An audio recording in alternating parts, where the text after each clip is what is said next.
trusted healthcare choice for millions, real to real. Medicover Hospital, Secunderabad.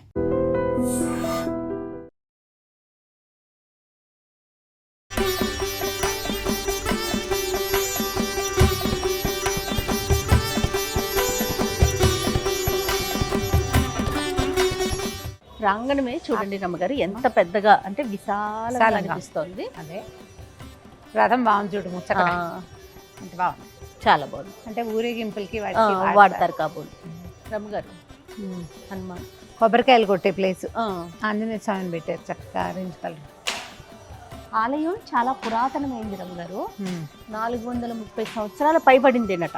అదే అంటే మళ్ళీ develop చేసినట్లున్నారు. అంటే కొంచెం కన్స్ట్రక్షన్ అది జరిగినట్టుగా తెలుస్తుంది. మనకి 4 వైపుల ద్వారాలు కనిపించినాయి కదండి. అది 1, 2, 3 ఇదిగో వెనకాలది కూడా 4వ ద్వారం కూడా కనపడతా. హైదరాబాద్ సిటీలో ఇంత పెద్ద ఆలయం ఉంది అన్న విషయం తెలియలా. దీపాలు పెట్టి ముంజల సేవ, ఉయ్యాల సేవ చేస్తారన్నమాట. బాగుంది కదా, చాలా బాగుంది. సేవకి వీలుగా చక్కగా చేస్తారు. ఎన్ని దీపాలు ఉన్నాయి, ఇవన్నీ వెలిగించి స్వామివారిని వేంచేపు చేస్తే ఏం అందంగా ఉంటుంది కదా, కన్నుల పండుగగా ఉంటుందేమో. అసలు ఇట్లా చూస్తేనే ఎంతో బాగా. అవును, తెరిపిగా ఉండటం వల్ల కొంచెం దర్శనం బాగా రమగారు. మనకి సీతారాముల కళ్యాణం నవమి ఉంది కదా, దానికోసమే పైన పందిళ్ళు ఈ ఏర్పాట్లు కూడా ప్రధానంగా మనం అంటే మిమ్మల్ని నేను ఇక్కడ తీసుకురావడానికి నా ముఖ్య ఉద్దేశం కూడా మనకి హైదరాబాద్ లోనే ఇంత పెద్ద అతి పురాతనమైన చాలా ఉన్నాయి జయ ఆలయము, ఇందులో ఇదొకటి చాలా మనం చూడలేదు, మీకు చూపించాలనే ఉద్దేశం. ప్లస్ మన భక్తులందరికీ కూడా ఈ పక్కన కూడా ఒక ద్వారం అందరికీ తెలియచేయాలనే ఉద్దేశమే రమ్మగారు. చక్కగా పందిళ్ళు చూడండి. పునర్వసు నక్షత్రం రోజున స్వామివారు చాలా మంచి అంటే రోజు చేసే ప్రతి నిత్య పూజోత్సవాలు, మాసోత్సవాలట. అదే సహస్ర దీపాలంకరణ సేవ, దీపోత్సవం అంటే మాసంలో అమావాస్య ముందు వచ్చే శనివారం రోజున సాయంత్రం 7కి. ఇప్పుడు అక్కడ దీపాలు చూసాం కదా, అక్కడ ఏంటి ప్రతి పునర్వసు నక్షత్రం రోజున స్వామివారి కళ్యాణం. పునర్వసు స్వామివారి జన్మ నక్షత్రం కదా, అందుకని పౌర్ణమి రోజున రథోత్సవం. అక్కడ రథం చూసాం కదా, అంటే ప్రతి పౌర్ణమికి చేస్తారు గారు. బాగుంది కదా. పునర్వసు నక్షత్రం ముందు రోజు స్వామివారికి అభిషేకం, అంటే నక్షత్రానికి ముందు రోజు అభిషేకం చేసి మర్నాడు కళ్యాణం చేస్తారు. ప్రతి నెల వస్తుంది కదా. అండ్ పుబ్బా నక్షత్రం గోదావరి అభిషేకం. పుబ్బా ఆవిడ గోదాదేవి ఉన్నారా, ఉన్నారు కదా. ప్రతి నెల ఉత్తర నక్షత్రం లక్ష్మీ అమ్మవారి అభిషేకం.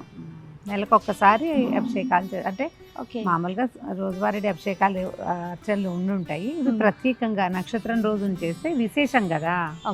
మనం గనక మనది జన్మ నక్షత్రం ఇదైనా లేదా మనం అమ్మవారికి చేసుకోదలుచుకున్నా కూడా పనికొస్తుంది. మనదే పుబ్బ అనుకో, ఆ పుబ్బ రోజున అమ్మవారికి అభిషేకం చేస్తారు.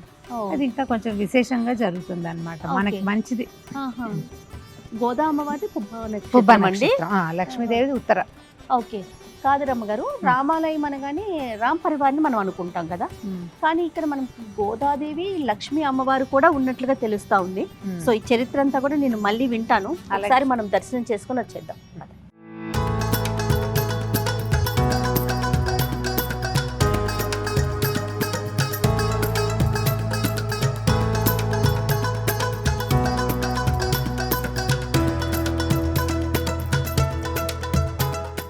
మామూలుగా మనకి విష్ణువాలయాల్లో గరుడాళ్ళు వారు ఉంటారు, ఎదురుకుండా కదా. ఆయన ఒకసారి దర్శనం చేసుకుని అప్పుడు మనం చూస్తే సాధారణంగా కొన్ని చోట్ల ఆయన అద్దం పెడతారు. అద్దం పెడితే మనం అద్దంలో స్వామిని వాహనాన్ని ఒకేసారి చూస్తాము. ఇక్కడ మనకి ఆంజనేయ స్వామి రామాలయం కదా వారు. ఇక్కడ లక్ష్మీదేవి ఇటు పక్కన, అంటే అంటే శ్రీదేవి భూదేవి లాగా అలా పెట్టారు అన్నమాట. బాగుంది. కృష్ణుడు చూడు బాగున్నాడు, పట్టాభిరామం ఇచ్చిన ఆయన. హస్తం ప్రక్షాళయ అచ్యుతాయ నమః, అనంతాయ నమః, గోవిందాయ నమః. పునరస్తం ప్రక్షాళయ హస్తం అచ్యుతాయ నమః, అనంతాయ నమః, గోవిందాయ నమః.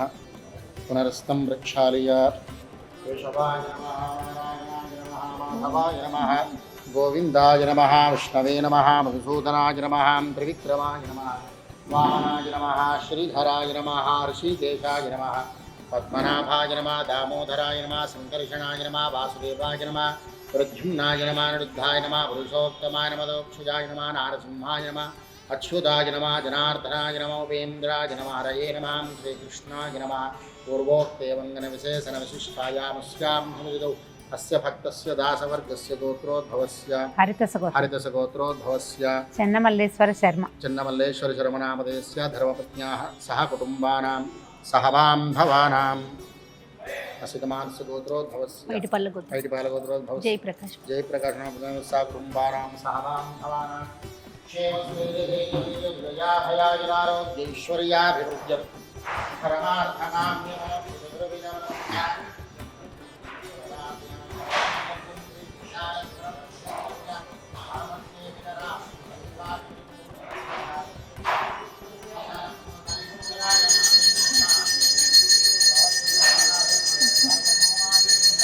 వేదాంతవేద్యాయ మేఘశ్యామలమూర్తయే పుంసాం మోహనరూపాయ పుణ్యశ్లోకాయ మంగళం.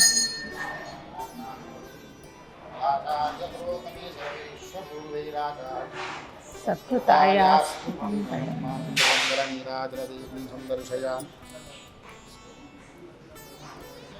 సీతాలక్ష్మణ భరత శత్రుఘ్న హనుమత్ సమేతుడు. అది ప్రత్యేకత. మనం లక్ష్మణుడు లేని ఆలయం, ఆంజనేయుడు లేని ఆలయాలు చూసాము. అవును, మొత్తం పరివారం ఉన్న ఆలయాలు కొంచెం తక్కువ. సౌభాగ్య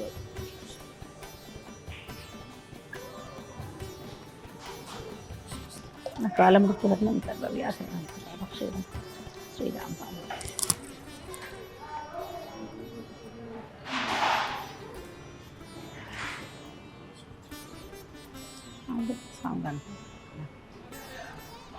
అబ్బో గోదావరి బాగుంది కదా, స్థిమితంగా ఉంది అమ్మవారు.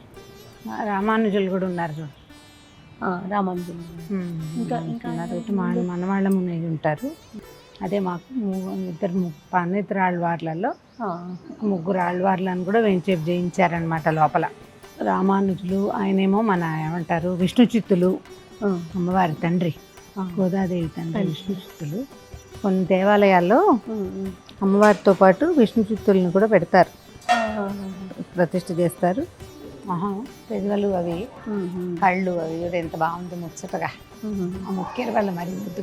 మనము ప్రజెంట్ కుక్కట్పల్లిలోని శ్రీ సీతారామచంద్ర స్వామి దేవస్థానంలో ఉన్నామండి. మరికొన్ని రోజుల్లో మనము శ్రీరామనవమి జరుపుకోబోతున్నాం. సో ఈ సందర్భంగా నేను మిమ్మల్ని భద్రాచలం కూడా తీసుకెళ్తాను. అంతకన్నా ముందు మీరు ఎప్పుడు చెప్తూ ఉంటారు, మన దగ్గరలో ఉన్న దేవస్థానాన్ని సందర్శించండి, ఆ తర్వాత మీరు వెళ్ళండి. సో వీలు వెంబడి ఒక్కొక్కటి పురాతన ఆలయాల్ని చూపించే, మనం చూసి భక్తులకి తెలియచేసే ఉద్దేశంలో ఇప్పుడు కుక్కట్పల్లిలో ఉన్నటువంటి ఆలయంలో ఉన్నాము. ఆలయ దర్శనం అంతా చేసుకున్నాం. మనము చరిత్ర ఒక్కసారి మీరు చెప్తే భక్తులందరం కూడా తెలుసుకునే ప్రయత్నం చేస్తాం. పట్టాభిరామస్వామి 437 సంవత్సరాల క్రితం ప్రతిష్ఠ చేయబడిన ఆలయము అత్యంత పురాతనమైనది. అక్కన్న మాదన్నలు ఉన్న కాలంలో, తానీషా కాలంలోనే ప్రతిష్ఠ చేయబడిందట. అయితే ఇప్పుడు మనం చూస్తున్న ఆలయం ఏంటంటే జీర్ణాలయ ఉద్ధరణ జరిగి ఆలయాన్ని ఇలా విశాలంగా ఎక్కువ మంది భక్తులకి దర్శనం ఇచ్చేందుకు వెసులుబాటుగా ప్రత్యేకమైన విధానంతో తయారు చేశారు. కానీ పూర్వం ఇక్కడ బలూరు వంశస్థులైన లింగం భట్ గారని వారు శ్రీరామ ఉపాసకులట. ఆయనకి రామ మంత్రం ఉపదేశం అయితే ఇంట్లోనే విశేషంగా సేవించుకునేవారు స్వామిని. అయితే ఒకసారి ఆయనకి ఇంట్లో చేయలేని పరిస్థితి ఒకటి ఏర్పడినప్పుడు, ఏదో ఇబ్బంది వచ్చి ఉంటుంది, అప్పుడు బయట ఎక్కడైనా చేసుకుందామని స్వామి మన శ్రీరామ దీక్ష తీసుకునేవారు. 41 రోజుల పాటు దీక్ష తీసుకునే విధానం వారి దగ్గర నుంచే ఇప్పటికీ కూడా ఈ దేవాలయంలో ఉందట. అయితే విడిగా పెట్టుకుందామని ఒక చిన్న చోట ప్రతిష్ఠ చేసి చిన్న పాకలాగా వేసి అక్కడ స్వామివారిని సేవించుకున్నారు. క్రమంగా ఈ ప్రదేశాన్ని మనం ఆలయంగా నిర్మిద్దామని చిన్న ఆలయం నిర్మించబడింది. ఆ సమయంలోనట తానీషాకి మంత్రులుగా ఉన్న అక్కన్న మాదన్నలు, అంటే మంత్రులు అంటే భద్రాచలని ప్రతిష్ఠ చేసిన కంచర్ల గోపన్న గారి మేనమామలు, రామదాస్ గారి మేనమామలు అక్కన్న మాదన్నలు వారిద్దరూ ఇక్కడికి వచ్చి దేవాలయంలో ఒక పూట దర్శనం చేసుకున్నాక వారికి విశేషంగా ఆలయం నిర్మిద్దామని భావించి ఆలయ నిర్మాణం చేశారు. ఆ రకంగా నిర్మించబడిన ఈ ఆలయము అప్పటి నుంచి అదే పద్ధతిలో 41 రోజులు శ్రీరామ దీక్ష తీసుకుంటూ రాముల వారిని విశేషంగా సేవించుకుంటూ వచ్చారు. అయితే ఈ 69లో దేవాలయము ఎండోమెంట్స్ డిపార్ట్మెంట్లోకి వెళ్ళిపోయింది. ఈ ప్రాంతాన్ని చాలా దేవాలయాలు కవర్ అయ్యాయి కదా, అప్పుడు వెళ్ళింది. అయితే ఈ 81 ప్రాంతంలో చిన్నజీయర్ స్వామివారు ఇక్కడ నిద్ర చేశారట. నిద్ర చేసి స్వామివారిని ఆయన ప్రత్యక్షంగా ఇక్కడ ఉన్నట్టుగా భావించి ఆలయాన్ని మళ్ళీ కొంత ఉద్ధరణ చేసి పూజా విధానాన్ని అంతా సరిచేసి పెట్టారు. అప్పటి నుంచి ఇక్కడ పాంచరాత్ర ఆగమం ప్రకారం దేవాలయంలో అర్చనలు పూజాధికాలు ఇంచుమించుగా మనకి భద్రాచలంలో ఎలాంటి విశేషంగా జరుగుతాయో అదే విశేషం ఇక్కడ కూడా జరిగే విధానాన్ని ఏర్పరిచారు. తర్వాత కాలంలో ఈ దేవాలయంలో నిద్ర చేసిన ఈ ప్రాంతపు ఎమ్మెల్యే గారు దీన్ని ఆలయ ఉద్ధరణ చేయాలని మొత్తం ప్రాకారాలు అన్ని నిర్మించి ఆలయాన్ని మళ్ళీ రాతి మండపాలతోటి అంటే నిర్మాణం అంతా రాయితోటే చేయించబడింది. అయితే మనం దేవాలయం గురించి చెప్తున్నామా, ఇక్కడ స్వామి ఎంత విశేషంగా ఉన్నారంటే సాధారణంగా మనం సీతారామచంద్రులు మాత్రమే చూస్తాము, ఇక్కడ చాలా విశేషంగా కనపడతారు. మామూలుగా రాముల వారి దర్శనం మనం కోదండ రాముడుగా కనపడతారు. అవును, ఆయన ధనుస్సు పట్టుకుంటారు కదా, లక్ష్మణుడి చేతిలో కూడా ధనుస్సు ఉంటుంది. కానీ ఇక్కడ ధనుస్సు లేకుండా అభయముద్రతోటి ఉన్నటువంటి స్వామివారిని చూస్తాం. అవునండి. అదే కాదు, రాముల వారు వీరరాఘవుడుగా మీసాలు ఉన్నాయి స్వామివారికి. అవును, మీసాలుండి ఒక కాలు పక్కకు పెట్టుకుని ఒక కాలు పైన పెట్టుకుని కూర్చుని ఎడంవైపు వామాంక స్థిత జానకి అక్కడ ఎట్లా భద్రాచలంలో సీతాదేవి ఎడంవైపు కూర్చుని ఉంటుందో అలాగే సీతాదేవి ఎడమ తొడ మీద కూర్చుని కుడివైపు లక్ష్మణ స్వామి సేవిస్తున్నట్టుగా నమస్కార ముద్రతోటి కనపడతారు. ఆయన తర్వాత సీతాదేవికి ఎడం పక్కన అంటే రాముల వారి ఎడం పక్కన భరత శత్రుఘ్నులు ఇద్దరు ఛత్రచామరాలు ధరించి, ఛత్రం అంటే ఇప్పుడు మనకి సరిగ్గా ఇప్పుడు పట్టాభిషేకం ఫోటోలు పెట్టుకుంటాం మనం. ఇది చూడు, సీతారాములు ఉండి లక్ష్మణుడు భరతుడు శత్రుఘ్నుడు ఆంజనేయుడు వీళ్ళిద్దరూ ఛత్రచామరాలు ధరించినట్టుగా కనపడతారు కదా, అట్లా ఇక్కడ కనిపిస్తారు. వీరందరూ ఒక పీఠం మీద. తర్వాత స్వామివారి పాదం ఇట్లా పక్కకున్నట్టుండి ఎందుకు రమ్మగారు అలా ఉంది, ఆ చిన్న స్వరూపంలో ఆంజనేయ స్వామివారు ఉన్నాడక. హనుమత్ సేవిత పట్టాభిరామ స్వామిగా మనకి దర్శనమిస్తాడు. ఏకపీఠం మీద సీతారామ లక్ష్మణ భరత శత్రుఘ్నులు హనుమత్ సమేతంగా ఈ దేవాలయంలో దర్శనమిస్తుంది. రాముల వారు ఎక్కడా లేని ఒక ప్రత్యేక స్వరూపంలో మనకి రామ పరివారం చాలా చోట్ల కనపడుతుంది, కానీ ఒకే పీఠం మీద మొత్తం పరివారం ఉన్నది ఇక్కడ ఆ విశేషం కనపడుతుంది. ఈ 83లో ప్రతిష్ఠ చేసినప్పుడు అంతకుముందు లేని ప్రత్యేకత ఏం చేశారంటే, అమ్మవారు మనం గర్భాలయానికి అంతరాలయానికి పైన లక్ష్మీదేవిని ప్రతిష్ఠ చేయించారు. ఇరువైపులా లక్ష్మీదేవి గోదాదేవిని పెట్టారు. శ్రీదేవి భూదేవి సమేతుడుగా ఉన్నట్టుగా కూడా స్వామివారు అంటే విష్ణుమూర్తి స్వరూపంగానే మనం రాముల వారిని చెప్పుకుంటాం కదా, ఆ ప్రత్యేక రూపంలో కనపడుతూ గోదాదేవితో పాటు ఆళ్వార్ల సన్నిధిని కూడా వెలయింపజేశారు. దానివల్ల ఏంటంటే పూర్తిగా వైష్ణవాగమం ప్రకారమే పాంచరాత్రాగమం ప్రకారం పూజా విధానాలు చేస్తారు. ఈ మన శ్రీరామనవమి ఉత్సవాలు కూడా వీరి దగ్గర కొంత ప్రత్యేకం. అవునండి, ఆలయ ప్రధాన చెప్తా ఉన్నారు కదా, ఉగాది నుంచి మొదలుపెట్టి సాధారణంగా జరుగుతాయి. ఉగాది తర్వాత 2 రోజుల తర్వాత అధ్యయనోత్సవాలు మొదలు పెడతారు. విష్ణు ఆలయాలు అంటే వైష్ణవ సాంప్రదాయపు ఆలయాల్లో అధ్యయనోత్సవాలు బ్రహ్మోత్సవాల కంటే అధ్యయనోత్సవాలు ఎక్కువ. అంటే ఏం చేస్తారు అమ్మగారు? ఈ శాస్త్రాలు అవి చదువుతారు, స్వామివారిని విశేషంగా సేవిస్తారు. అధ్యయనోత్సవాలతో పాటుగా ఈ వరస అయిన తర్వాత శ్రీరామనవమి నాడు కళ్యాణం చేసుకుని మనకి భద్రాచలంలో జరిగినట్టే దశమి నాడు పట్టాభిషేకం చేసి పౌర్ణమి నాడు రథోత్సవం చేస్తారు. ఆ రోజునట స్వామివారికి శతఘటాభిషేకం చేస్తారు. విశేషంగా అభిషేకాలు అవి జరుగుతాయి.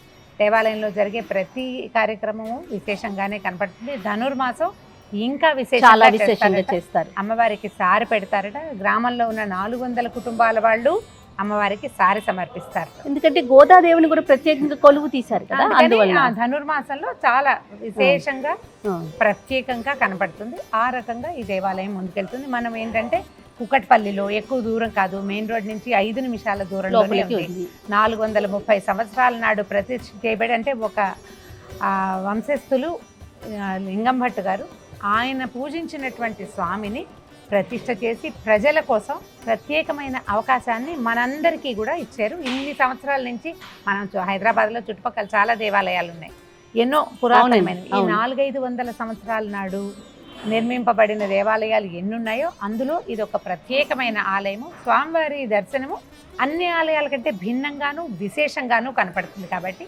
ఖచ్చితంగా దర్శనం చేసి తీరవలసిన ఆలయాల లిస్టులో హైదరాబాద్లో చూడవలసిన ఆలయాలలో కుకట్పల్లిలో ఉన్నటువంటి పట్టాభిరామ స్వామి శ్రీ సీతారామచంద్ర స్వామి వారి దేవస్థానము, తప్పకుండా దర్శించండి. ఇంకా చాలా అంటే అద్భుతమైన విషయంగా ఏమనిపించిందంటే ఆలయాల్ని పునర్నిర్మించడం అనేది చాలా సహజంగా చూస్తూ ఉంటాం. కాస్త అంటే కొంచెం రోడ్లు వేయటం వల్ల ఇవి కిందకి వెళ్ళిపోతాయి. అయినా కూడా ఆ పురాతనం అనే ఒక మన ఆ ఆలోచనకి తగ్గట్టుగా రాతి మంటపాలతో కట్టారు చూడండి. చాలా అద్భుతంగా అనిపిస్తుంది రమ్మగారు.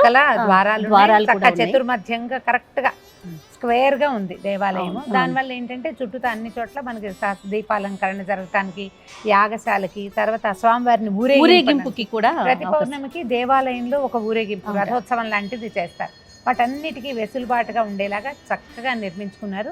చాలా బాగుంది, అద్భుతంగా అనిపించింది కదా రమ్మగారు. చాలా మంచి దర్శనం చేసుకున్నాం ఈ రోజు. మనం ఆలయం లోపలికి వస్తుంటే ఒక కూర్మం కనపడింది. అవును రమ్మగారు. అదే ఇప్పుడు నేను వారిని అడిగాను, అదేంటంటే అంటే పూర్వం అట లోపల ఒక మండపం ఉండి స్వామివారికి దగ్గరలో ఆ మండపంలో ఒక కూర్మం ఉండేదట. స్వామివారిని కూర్మం మీద చేయించి కళ్యాణం చేసేవారు. మనం దేవాలయం మార్చినప్పుడు ఈ కూర్మాన్ని ఆ పాత పద్ధతి ఉంచాలని చెప్పి అలా బయట పెట్టారు. మామూలుగానండి ఈ కూర్మానికి ఒక ప్రత్యేకత ఉంది. ఈ తాబేలు తన గుడ్లని దూరం నుంచి కంటితోటి వెచ్చదనాన్ని ఇచ్చి పొదుగుతుందని చెప్తారు.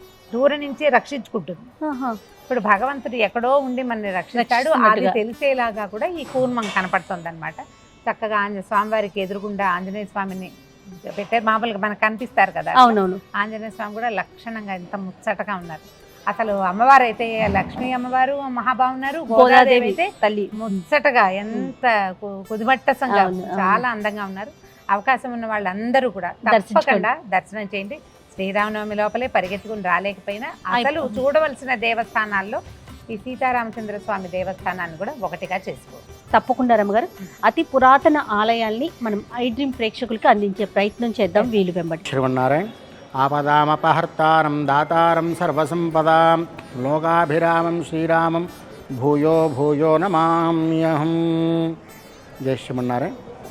శ్రీ సీతారామచంద్రస్వామి వారి దేవస్థానము, దేవాదాయ ధర్మాదాయ శాఖ, కుకట్పల్లి గ్రామము, మేడ్చల్ మల్కాజ్గిరి జిల్లా.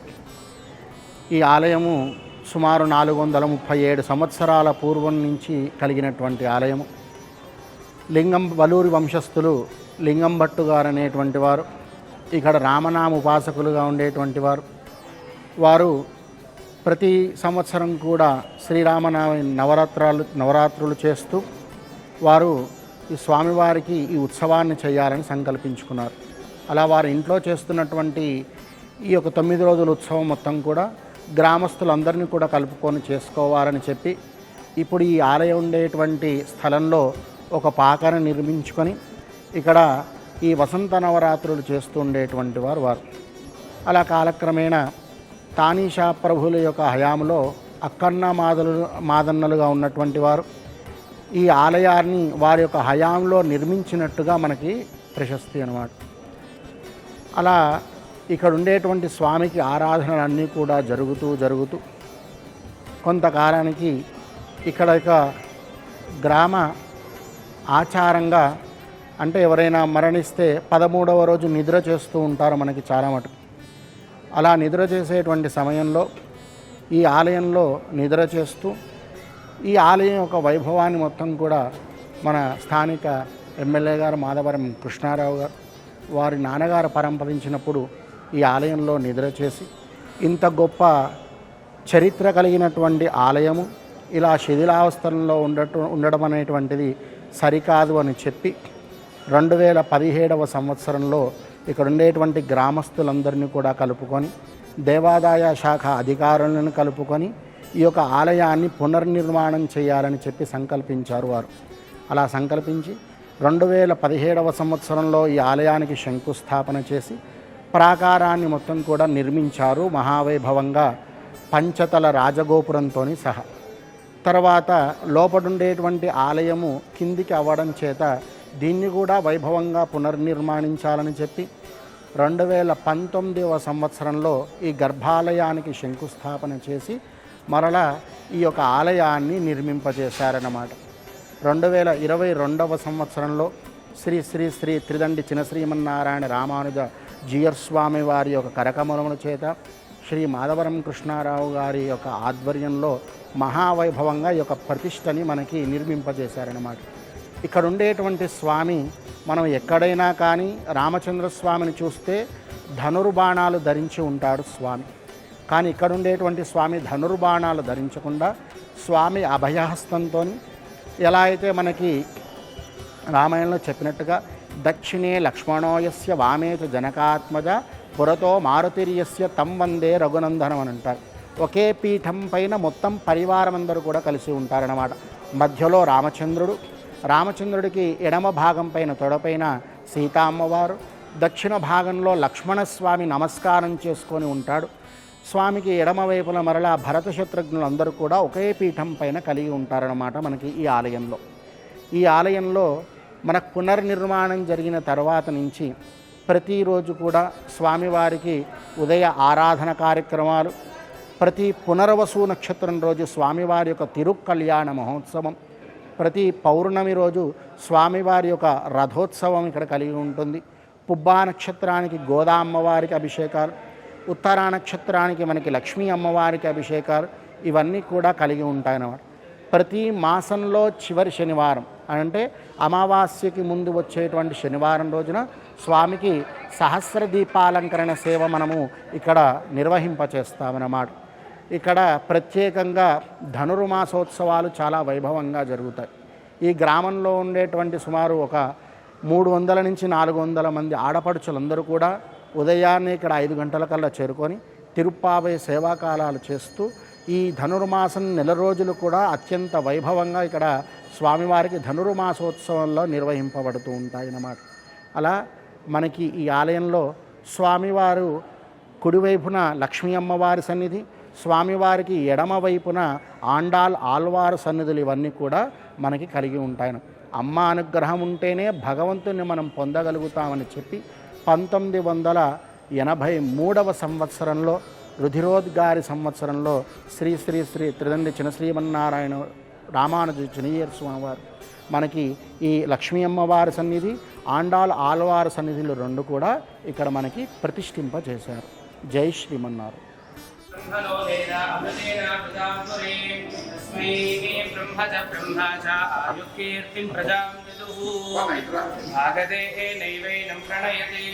ब्राह्मण आयुषर्यबुद्धरेत ब्राह्मणो वै सर्वा देवताः सर्वाभिरेवैनं देवता विरुद्धरति यावतीर्वै देवतास्ताः सर्वा वेदविधि ब्राह्मणे सन्ति तस्मात् ब्राह्मणेभ्यो वेदविद्यो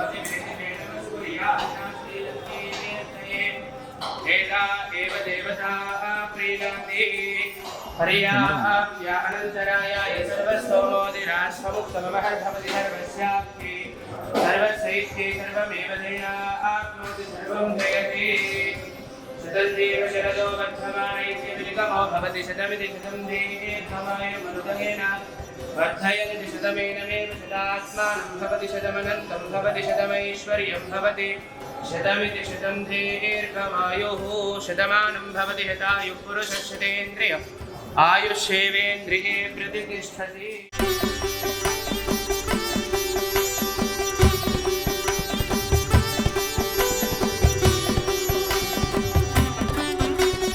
And for more videos, please subscribe to iDream. Please subscribe to iDream. Please subscribe iDream. And please subscribe to iDream. For more videos, subscribe to iDream. please like, share and subscribe to the channel. Congratulations, iDream. Subscribe to iDream. Subscribe to iDream. So subscribe to iDream Media. iDream ki iDream team andarki huge congratulations. Please subscribe iDream Media. Please subscribe to iDream. Subscribe iDream. Please subscribe to iDream. iDream అంటే నా కళల ఛానల్ను subscribe చేసుకున్న నోరు తిరుగుతలేదు, మీరైతే గంట గుర్తు కొట్టండి. For more such videos, please subscribe to iDream.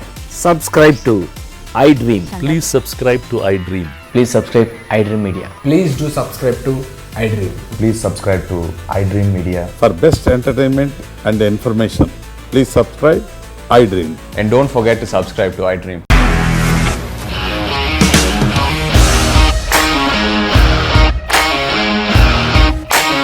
ఇండస్ట్రీలో కమిట్మెంట్ ఇష్యూస్ వస్తే నీకు కూడా వచ్చినట్టు మార్నింగ్ తీసుకెళ్ళారంటే కొట్టి పడేస్తారు.